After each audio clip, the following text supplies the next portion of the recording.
I was reading some thoughts on this book, and one line just leaped out. Ready. Free the nipple and the lips. Right, a memorable turn of phrase. Seated by several reviewers, apparently with some disbelief. Disbelief. It's practically a mission statement. Free the nipple, free the lips. Free the... Well, whatever anatomical parts reviewers felt needed liberating in this particular piece of literature. What is this book? Give us the lowdown before I start campaigning. Certainly. We are discussing Blood of Hercules by Jasmine, Maz. According to reader descriptions, it's a dark romantasy, set in a futuristic dystopian world but infused with Greek mythology. Spartans, Titans, that sort of thing. Spartans in the future, with liberated lips. Are they fighting Cylons with Suvlocky skewers? This sounds like a fever dream someone had after watching 300 and Blade Runner, back to back while eating questionable feta. The premise involves a protagonist, Alexis, discovering Spartan blood and being forced into a brutal war academy. Deadly trials, the crucible navigating relationships with morally gray male characters. Reviewers often mention a why choose or reverse harem dynamic. Ah, morally grey. That's code for might set your house on fire, but looks good doing it, isn't it? And why choose? Because deciding is hard, especially when faced with multiple flavors of potential arsonists. But the real battleground here, according to the chatter, wasn't the crucible. It was the writing. Indeed, that appears to be the most significant point of division. Opinions were intense. On one hand, reviewers found the writing, particularly the main character Alexis's inner monologue, hilarious, fresh, relatable, and addictive. One said, Alexis' inner monologue is so funny, she had me laughing out loud. So funny? Like knee slapping, milk snorting funny? Or funny like watching a toddler try to explain quantum physics? Because the other side seemed to think it was less amusing. Correct. Other reviewers described the language as cringeworthy, juvenile, grammatically poor, full of, quote, brain rot and offensively bad slang. One stated, this book reads like this, be prepared for uncomfortable cringe reading throughout. Another mentioned specific lines like, what in the fuckity fuck fucker is wrong with you? Fuckity fuck fucker. Is that ancient Spartan dialect? Or perhaps, as one insightful reader put it, evidence of brain rot. Is that a medical condition? Does it require ointment? Some poor soul even said the author's punctuation personally offended them.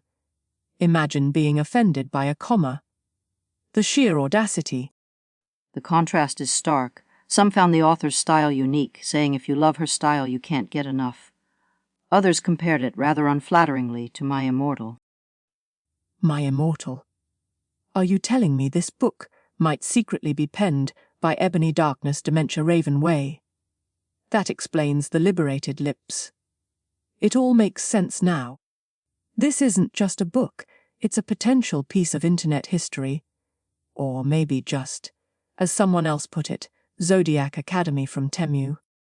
An economical comparison. The division extended to the protagonist, Alexis herself. Ah yes, Alexis. Our sarcastic, potentially brain-rotted heroine. What's the verdict? Saint or sinner? Relatable icon or annoying mouse? Opinions diverged sharply. Supporters called her resilient, incredibly strong mentally, with dry and dark humor. One declared, I am in love with Alexis. She is me, I am her. The woman is iconic. Another loved the line. A man was speaking, so I stopped listening. Iconic, relatable. A woman after my own heart. Ignoring men. Peak efficiency. But wait, there's always a but, isn't there? What did the haters say? Did they find her too relatable? Perhaps too iconic? The detractors found her not likable, a quiet, stuttering little mouse, stupid, naive, passive, and annoying. Some felt her inner monologue was, quote, actually painful, and that she acted 15. One reviewer apparently spent the whole book screaming at her to just speak up. So, she's either an iconic, relatable queen of sarcastic resilience or a passive, annoying teenager who needs to find her voice. This woman isn't a character, she's a Rorschach test.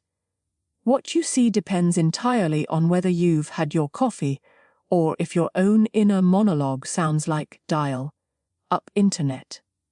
But what about the men, the morally grey specimens? The male leads Augustus, Kharon, Patro, Achilles were similarly polarizing. Dark romance fans praised them as possessive, unhinged, with who did this to you energy. Kharon was often singled out positively by these readers. Who did this to you? Translation, allow me to demonstrate superior methods of causing distress. Classic. So, the dark romance crowd loved the walking red flags. Precisely, they found the sociopathic tendencies appealing, calling them hot, damaged, obsessive, and deliciously dangerous, however. Oh, here it comes. The however that deflates the bad boy balloon. Others found them incredibly boring, filled messily with every bad boy trope, toxic, abusive, manipulative, misogynistic, flat, and like carbon copies. One particularly succinct review stated, "All the fucking choices were horrendous. All men are trash." Carbon copies. Imagine a whole squad of identical toxic, potentially unhinged Greek demigods running around, like a boy band assembled by Hades himself, probably called moral ambiguity. Though, apparently, the snake was a hit. Ah, yes. Nyx, the invisible snake companion. Reviewers frequently praise Nyx as hilarious, sassy, loyal, a star of the show, and a great best friend character. Nyx honestly stole the show for me and was an entire mood. See, forget the morally grey mannequins, give us the sassy invisible snake. That's the real MVP. Probably the only character with common sense. Although, common sense seemed in short supply with some of these reviewers too. The contradictions were wild. Quite. For instance, on pacing, I literally stayed up all night reading this. This was addictive as hell versus plot started to feel a bit draggy and repetitive around the 70% mark. Pacing was absolutely atrocious. Addictive or atrocious. Draggy or devoured. It's like describing a meal as both Michelin, starred and retrieved from a dumpster. How can it be both? Unless the book itself hypnotizes you. That can't put down factor. Mind control. Probably via the questionable punctuation. An interesting theory. Some reviewer comments were certainly unique. One declared this book gets 5 stars from each lip, vaginal and otherwise. Another asked, "Jasmine Maz, how much do I have to pay you to never write again?" 5 stars from each lip. That's commitment. That's dedication to anatomical rating systems, and offering to pay the author to stop writing. That's not criticism. That's performance art. Someone else said their brain cells, butchered. Another felt they deserved an award for reading through this book. There were also relatable admissions. Staying up all night, becoming absolutely feral over the book, feeling it consumed their brain cells. One described a ritual involving the book, a face mask, pennant, and a pen if you know you know. Feral, like a raccoon discovering an unguarded bin full of slightly used romance tropes. And the peanut and pen ritual. That sounds less like reading and more like summoning something. Possibly one of the Carbon Copy Boy band members. But amidst the feral readers and butchered brain cells, there were darker currents mentioned. Yes, reviewers consistently flagged sensitive content. There were warnings about graphic violence, gore, torture, and murder within the Academy trials. Comparisons were made. Let me guess. Not compared to a gentle stroll in the park. No reviewers mentioned brutality, dismemberment. There were also frequent mentions of disturbing themes drawn from the story, explicit child abuse in the backstory, pervasive misogyny and purity culture within the Spartan society depicted. Misogyny and purity culture? In a Spartan-inspired future dystopia. Shocking. Absolutely groundbreaking stuff there. What else darkened the doorstep? Manipulation and dubious consent were central points of discussion, particularly regarding the male character's actions towards Alexis, leading to a forced marriage plot. Trigger warnings listed by reviewers included sexual assault by love interests and descriptions like rapey marriage contracts. Rapey marriage contracts. Sounds like a terrible Tuesday. And this all seemed to culminate in one particular scene people couldn't stop talking about. The altar situation. Precisely, the altar scene near the end. It involved the forced marriage reveal manipulation in an explicit act. Reactions were intensely polarized. Some found it hot, intense. Others described it as icky, uncomfortable, disgusting, and feeling like borderline rape, especially given Alex's previously noted aversion to touch by some readers. Icky or hot. Borderline rape or blushing and giggling. This scene sounds like it gave readers emotional whiplash. One reviewer apparently felt confused, shocked, angry and turned on airs all at the same time. That's not reading, that's a psychological event. Did they need paramedics? Or perhaps just more peanut? The intensity of reaction was notable. It highlights the core division. Is this compelling dark romance, fulfilling genre expectations for some, or does it cross lines into problematic territory for others? Okay, listeners, here's the million-drachma question, sparked by all this reviewer chaos. These male main characters, Augustus, Kharon, the whole moody gang, are they compellingly dark anti-heroes, the kind you secretly root for? Or just abusive trash pandas in fancy Greek armor? Where is the line? I probably think the line is painted in invisible ink by a sassy snake. Let us know. A pertinent question. Despite the controversies, some elements received consistent praise. The concept that blend of Greek mythology, dystopian future, and brutal academy was often called unique and intriguing. Intriguing, yes. Like wondering if a minotaur would prefer laser tag or axe, throwing in the future. And people apparently found it addictive. Yes, the can't-put-down factor was frequently mentioned, even by critics. And the audiobook narration, particularly Teddy Hamilton, Aidan Snow, and Meg Sylvan, was consistently praised as excellent. The siren song of good narration.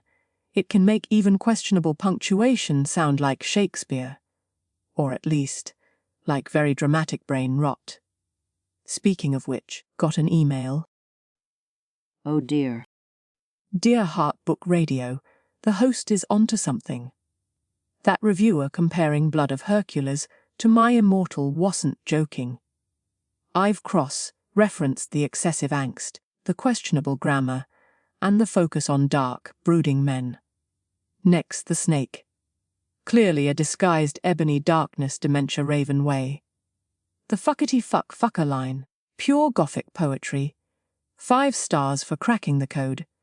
The co-host is probably a prep, end quote. That is highly speculative and possibly libelous. The truth hurts. So, after wading through the brain rot, the feral readers, the liberated lips, and the potentially gothic snake, what's the final word? Is this book a misunderstood masterpiece or literary toxic waste? Well, the reader reactions indicate extreme polarization, a unique concept and addictive quality praised by many, but deeply divisive writing style, a controversial protagonist, and male leads viewed as either compellingly dark or dangerously toxic. The plot execution is debated, the humor adored or abhorred. It's a lot. A lot is right. So, for Blood of Hercules, my official Heart Book Radio rating is 2 what in the fuckety-fucker. Moments, 1 gag-worthy, cunty fever dream. Plus a bonus star for Nix the Snake, divided by the square root of personally offended punctuation. Carry the 1. It's a solid maybe. A precise calculation. Look, folks, reviewers are either calling this thing addictive as hell or demanding hazard pay for finishing it. It's described as Zodiac Academy from Temu and everything I love. Honestly. You probably need to read Blood of Hercules yourself to figure out if you'll be joining the feral fans or the punctuation police. Link in the description if you dare touch it. A cautious approach might be warranted, given the range of reactions and the content warnings frequently cited by reviewers.